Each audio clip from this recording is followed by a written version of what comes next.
अस्सलाम वालेकुम डॉक्टर्स। आज का हमारा टॉपिक है आयोटिक एनोरिज्म्स। जो प्रीवियस वीडियो थी उसके अंदर हमने आयोटा को डिस्कस किया, उसकी डिफरेंट ब्रांचेस को डिस्कस किया। आज का हमारा टॉपिक होगा आयोटिक एनोरिज्म। एनोरिज्म बेसिकली एक टर्म, कोई भी ब्लड वेसल जो है वो डायलेट कर गई है। अगर फॉर एग्जांपल रूटीन के अंदर कोई भी जैसे सेप्टिक शॉक होता है तो उसके अंदर भी तो हमारी ब्लड वेसल डायलेट करती हैं, तो उसको हम एनोरिज्म क्यों नहीं कहते। फॉर एग्जांपल ये एक वेसल है, रूटीन वेसल, जो डायलेट करके इस हद तक बड़ी हो गई है, ठीक है, तो हम इसको एनोरिज्म क्यों नहीं कहते। इसको एनोरिज्म इसलिए नहीं कहते क्योंकि हमारे पास रूटीन में वेजोडाइलेशन और वेजोकंस्ट्रिक्शन का एक फिनोमिना है जो कि फिजियोलॉजिकली चल रहा होता है। जो एनोरिज्म वर्ड है वो इसलिए यूज होता है कि जो हमारे पास ओरिजिनल डायामीटर है इससे 150% अगर कोई वेसल या मोर देन 150% अगर कोई वेसल अपने ओरिजिनल डायामीटर से डायलेट कर जाती है तो हम उसको कहेंगे दिस इज अ एनोरिज्म। ठीक है, तो इस कंडीशन के अंदर हम डिस्कस कर रहे हैं आयोटिक एनोरिज्म। बेसिकली जो हमारा आयोटा है उसकी इतनी ज्यादा डायलेशन हो जाती है कि वो अपने ओरिजिनल डायामीटर से 150% से भी ज्यादा डायलेट हो जाता है। ठीक है, तो इसको वजह से हम इसको आयोटिक एनोरिज्म कहते हैं। अगर इसकी प्रिवलेंस की बात की जाए तो ये हमारे पास जो 50 साल से ज्यादा लोग होते हैं, जिनकी एज 50 साल से ज्यादा होती है, उनके अंदर 3% में पाया जाता है। ठीक है, तो इसकी जो कॉमन साइट है, बेसिकली हमने प्रीवियस वीडियो में आयोटा के डिफरेंट पार्ट्स को डिस्कस किया था, तो उसके अंदर हमने बात की थी कि abdominal iota, thoracic iota, ascending iota, descending iota, ठीक है, आर्च ऑफ आयोटा के बारे में हमने डिस्कस किया था। तो ये जो है ये मोस्ट कॉमनली हमारे पास एब्डोमिनल आयोटा के अंदर प्रेजेंट होती है। ठीक है, आयोटिक एनोरिज्म एब्डोमिन के अंदर मोस्ट कॉमन साइट है। ठीक है, उसके बाद ये जो है इलियक आयोटा के अंदर हो सकता है, फिमोरल में हो सकता है, या पोप्लिटियल आर्टरी में भी हो सकता है कि ये एनोरिज्म बन जाए। ठीक है, तो इसके रिस्क फैक्टर की बात करें तो वही रूटीन के जो नॉर्मली हर डिजीज में मोस्टली रिस्क फैक्टर होते हैं, जैसे स्मोकिंग, हाइपरटेंशन, डायबिटीज और ओबेसिटी वगैरह, वही कॉमन जो है इसके रिस्क फैक्टर्स हैं जो कि प्रेजेंट है होते हैं, जिनके साथ ये डिजीज जो है वो प्रेजेंट कर सकती है। ठीक है, अगर हम इसकी क्लासिफिकेशंस की बात करें तो क्लासिफिकेशन हम 2 टाइप्स में करते हैं। फर्स्ट जो है हम इसको क्लासिफाई करते हैं इटियोलॉजिकल क्लासिफिकेशन, और सेकंड जो है हम इसकी जो प्रेजेंटिंग कंप्लेंट्स होती हैं उसके अकॉर्डिंगली इसको क्लासिफाई कर लेते हैं। ठीक है, तो अगर फॉर एग्जांपल मैं इसकी इटियोलॉजिकल क्लासिफिकेशन के बारे में बात करूं तो वो ये है कि इसको हम फर्दर 2 टाइप्स के अंदर डिवाइड करते हैं। One is a congenital and second one is acquired. ठीक है, जो कंजेनिटल होती है वो क्या होता है कि जो हमारी बर्थ होती है, फॉर एग्जांपल बेबी की जो बर्थ है उससे ही प्रेजेंट होती है हमारी बॉडी के अंदर। उसमें क्या होता है, उसमें बेसिकली होता यह है कि हमारे पास बेरी एनोरिज्म्स जैसे हमारे ब्रेन के अंदर प्रेजेंट होते हैं।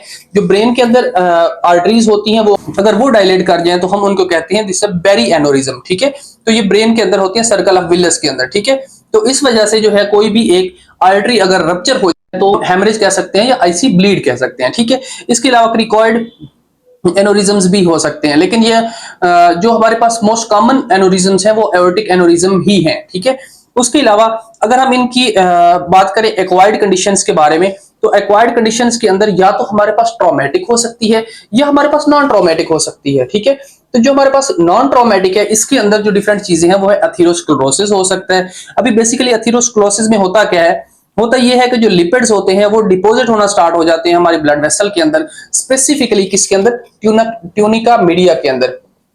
ट्यूनिका मीडिया क्या है, ट्यूनिका मीडिया एक लेयर है हमारे ब्लड वेसल्स की, जो हमारी खून की नालियां हैं उनकी भी लेयर्स होती हैं। ठीक है, जैसा कि फॉर एग्जांपल ये एक ब्लड वेसल है तो उसकी ये वाली जो लेयर है इसके अंदर भी 3 लेयर्स होती हैं। ठीक है, तो इसकी जो मिडिल वाली लेयर होती है उसको हम क्या कहते हैं, ट्यूनिका मीडिया। ठीक है, तो ये जो ट्यूनिका मीडिया होती है इसके अंदर क्या होता है, लिपिड्स की डिपोजिट होना स्टार्ट हो जाते हैं, तो उस वजह से एट्रोफी हो जाती है, और ये जो स्मूथ मसल्स की एक सेंट्रल ट्यूनिका मिडल लेयर होती है ये जो है ये नेक्रोज होना स्टार्ट हो जाती है। जब ये नेक्रोज होती है तो उसके बाद क्या हो सकता है, जो हमारे पास वेसल है वो अपनी ओरिजिनल डायमीटर से 150% ज्यादा डायलेट हो जाती है। ठीक है, जिसको हम एनोरिज्म कह देते हैं।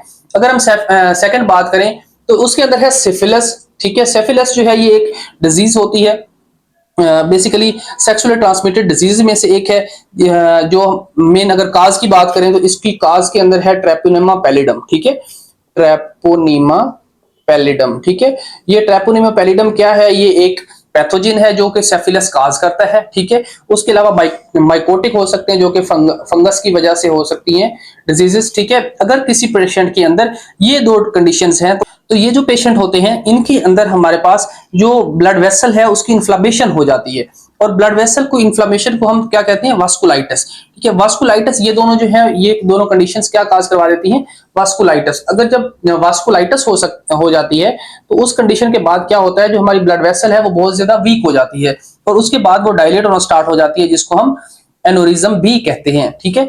उसके बाद थर्ड कंडीशन फॉर एग्जांपल हो सकती है जो कि एक्वायर्ड नॉन ट्रॉमेटिक है, ठीक है, जिसको ट्रॉमा नहीं हुआ होता लेकिन फिर भी एनोरिज्म बन जाते हैं, तो वो है पेन, ठीक है। पॉलीआर्थराइटिस नोडोजम, ठीक है। तो पॉलीआर्थराइटिस नोडोजम के अंदर बेसिकली हो क्या रहा होता है, होता यह है कि इसके अंदर भी इन्फ्लामेशन हो जाती है और ब्लड वेसल जो है वो नेक्रोज हो जाती है, ठीक है। उसके अंदर अभी आपको पता होगा कि जो हमारी खून की नालियां हैं उनकी जो लेयर्स हैं उनको भी ब्लड सप्लाई होती है, ठीक है। देखें इस पॉइंट को समझिए, बहुत इंपॉर्टेंट पॉइंट है, इसके ऊपर पूरी डिस्कशन है वो वहीं पे हम जब इनकी फिजियोलॉजी को डिस्कस करेंगे तो तभी देख लेंगे। देखिए फॉर एग्जांपल ये एक लेयर है ब्लड वेसल की, तो इस लेयर को फॉर एग्जांपल ये इतनी मोटी लेयर है, तो इस लेयर को भी ब्लड सप्लाई चाहिए होती है अपने यूज के लिए, अपने काम के लिए। तो यहां से खून की नालियां जो हैं वो अपने मसल्स को या ब्लड वेसल्स की जो वॉल होती हैं उनको ब्लड सप्लाई देती हैं, ठीक है। जैसा कि हार्ट के अंदर खून आता है तो हमें हार्ट को तो खून की जरूरत नहीं होनी चाहिए क्योंकि उसके अंदर जो खून है इतना ज्यादा, लेकिन फिर भी हार्ट को सप्लाई करने के लिए कोरोनरी आर्टरीज हैं जो कि हार्ट के मसल्स को सप्लाई करती हैं, ठीक है। जो उसके पास ब्लड आता है वो सिंपली उसको पंप कर देता है। सेम एज दैट वेसल्स के अंदर जो ब्लड आता है वो सिंपली उसको आगे मूव करवा देते हैं, लेकिन जो इसकी लेयर्स होती हैं, स्मूथ मसल्स होते हैं, उसको ब्लड चाहिए होता है, ठीक है। इसकी वेसल्स के वाल को ब्लड चाहिए होता है, तो इन वाल को ब्लड सप्लाई करने के लिए भी आर्टरीज होती हैं।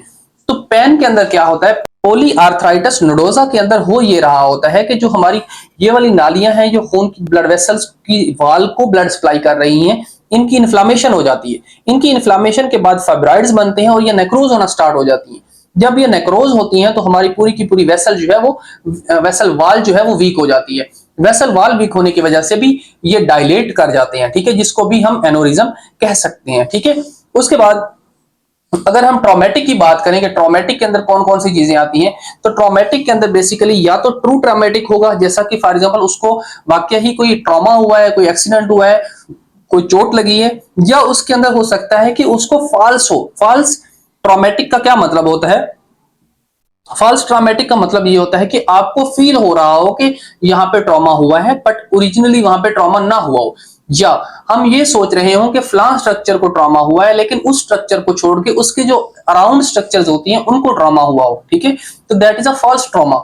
मिसाल के तौर पर मैं अगर ये कहूं कि दिस इज अ मार्कर, ठीक है, अगर इस मार्कर को मैं ये एक्सपेक्ट कर रहा हूं कि इस मार्कर को ट्रॉमा हुआ है और इसके साथ ये जो अटैच है फॉर एग्जांपल स्ट्रक्चर, तो ये जो फॉर एग्जांपल हम सोच रहे हो कि इसको ट्रॉमा हुआ है लेकिन ओरिजिनली इस स्ट्रक्चर को ट्रॉमा होने की वजह से यहाँ पे इन्फ्लेमेशन हो, तो ये जो है हम सोच सकते हैं कि this is a false traumatic condition, ठीक है। तो ओरिजिनली चीज सिक्योर होती है, ठीक होती है, लेकिन उसके साथ वाली जो एडजेसेंट स्ट्रक्चर्स होती हैं उनको अगर ट्रॉमा हो जाए तो इसको हम कहते हैं फॉल्स ट्रॉमा। बट हम सोच क्या रहे होते हैं, तो ओरिजिनल थिंग को ट्रॉमा हुआ है, ठीक है।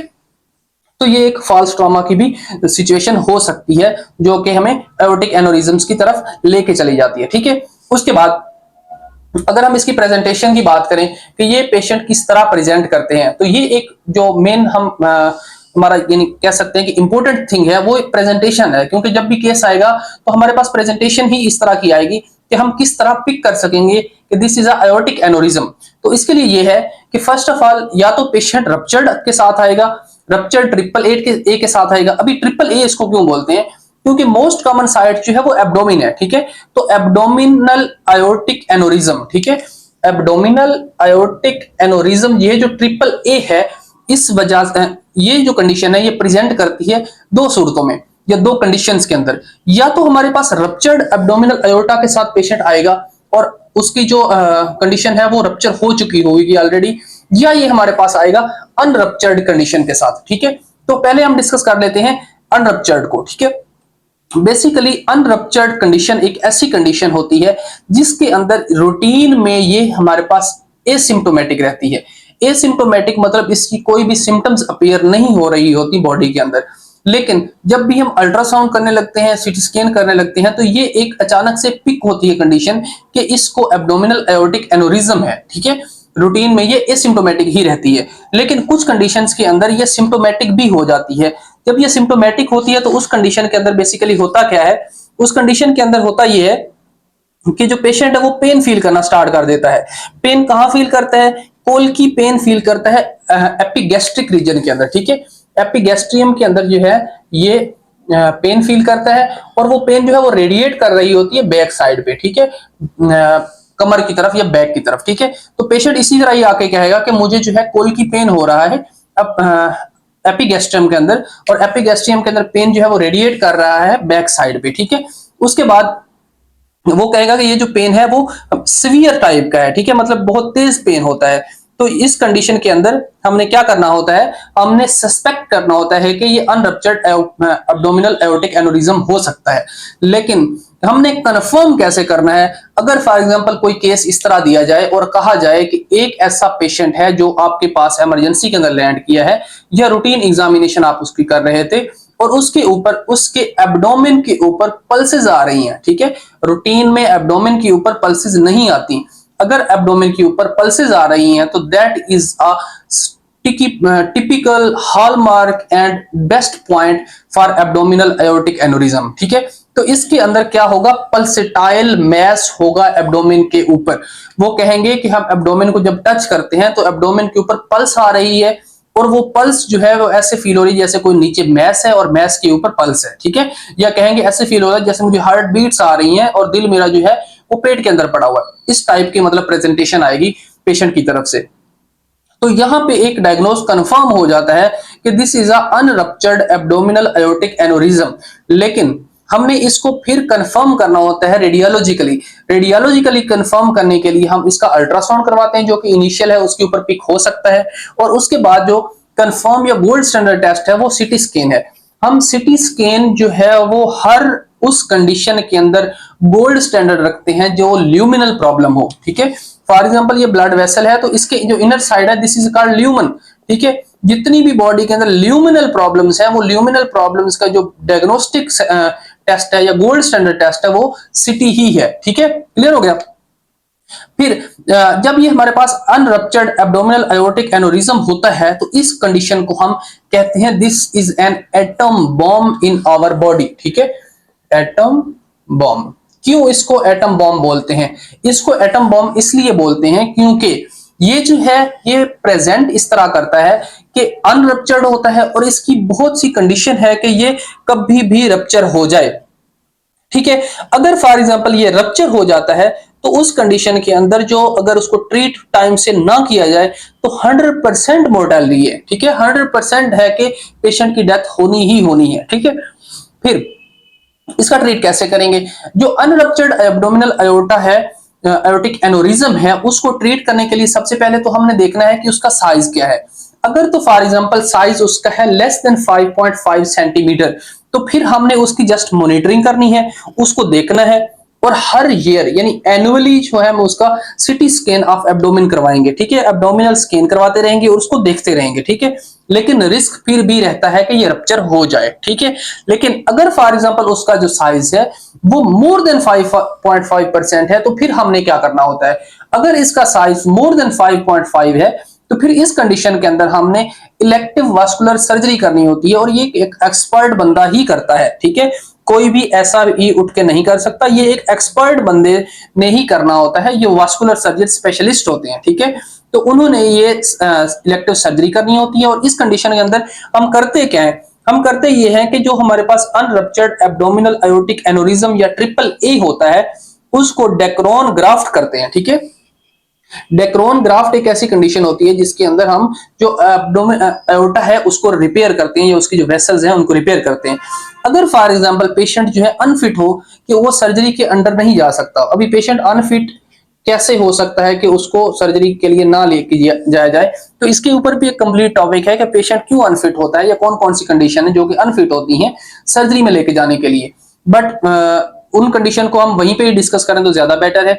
लेकिन यहाँ पे जो मेन पॉइंट है वो ऐसा है कि फॉर एग्जांपल किसी पेशेंट को अस्थमा है, कोई पेशेंट की जो सैचुरेशन है वो मेंटेन नहीं कर पाती, तो इस वजह से कई कंट्राइंडिकेशंस होती हैं जिनके अंदर हम एनेस्थीसिया नहीं दे सकते, ठीक है।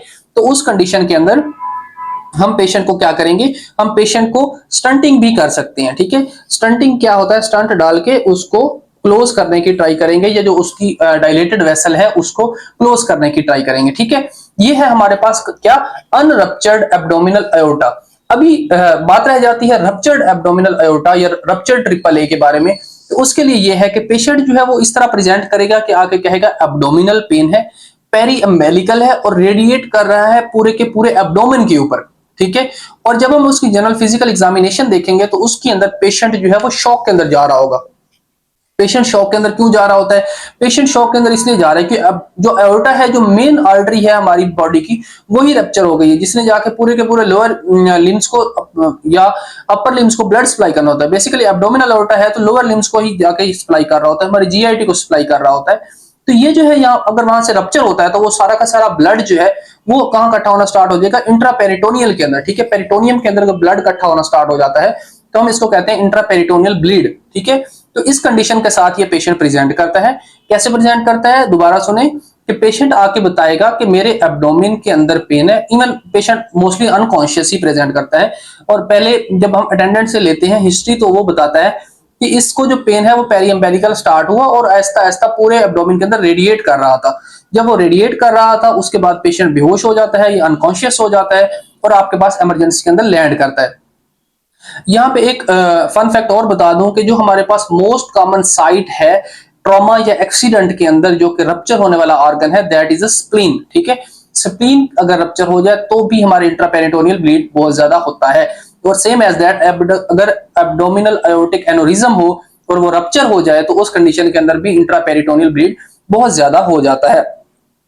फिर हमने इसको ट्रीट कैसे करना होता है, अगर इसको हम ट्रीट ना करें तो 100% डेथ कंफर्म है, ठीक है, क्योंकि ब्लड ही नहीं आ रहा। और अगर फॉर एग्जांपल हम इसको ट्रीट करना स्टार्ट करें तो हमने क्या करना है, सबसे पहले तो रिससिटेशन, ठीक है। पेशेंट जो भी आता है सबसे पहला पॉइंट आपका रिससिटेशन ही होता है, ठीक है। उसकी इवन फीमर भी फ्रैक्चर हुई है, उसके फुट पे भी कोई चोट लगी हुई है, फिर भी अगर वो इमरजेंसी के अंदर आपके पास आता है तो सबसे पहले काम क्या होता है, आपने रिससिटेट ही करना होता है। उस पेशेंट के एबीसी मेंटेन करना होता है, एयरवे, ब्रीथिंग एंड सर्कुलेशन। उसके बाद फर्दर आपने क्या करना है, रिससिटेट कर लिया, एयरवे मेंटेन कर ली, जो उसकी सर्कुलेशन थी वो उसकी मेंटेन कर ली, ब्रीथिंग मेंटेन हो गई। उसके बाद आपने जो है ब्लड ट्रांसफ्यूज करना है उसको। अबाउट 10 यूनिट्स जो है 10 जो किट्स हैं या 10 जो होल ब्लड हैं वो आपने लगाने ही लगाने हैं, ठीक है। आपने डायरेक्टली स्टार्ट कर देना है और अर्जेंट लेप्रोटमी करनी है, ठीक है। ऑपरेशन थिएटर डायरेक्टली रेडी करें और पेशेंट को थिएटर में शिफ्ट कर दें। हो कह रहा है कि अगर ब्लड ट्रांसफ्यूजन जो है हम होल ब्लड क्यों कर रहे हैं, होल ब्लड इसलिए कर रहे हैं कि सिर्फ एक ही इंडिकेशन है जिसके अंदर हम होल ब्लड दे सकते हैं, वो कौन सी है, वो है हमारे पास कहीं भी बॉडी से ब्लीड हो रहा हो, ठीक है, हेमरेज हो रहा हो, सिर्फ उसी कंडीशन के अंदर ही हम होल ब्लड देते हैं। बाकी जितनी भी कंडीशंस हैं उनके अंदर किसी के अंदर एफएफपी लग रहे होते हैं, किसी के अंदर पीसीबी लग रहे होते हैं, ठीक है। तो ये जो कंडीशंस होती हैं वो अलग ही डिस्कस होने वाली हैं, ठीक है। इंडिकेशन ऑफ ब्लड वो एक बात का टॉपिक है, वो वहीं पे डिस्कस करेंगे।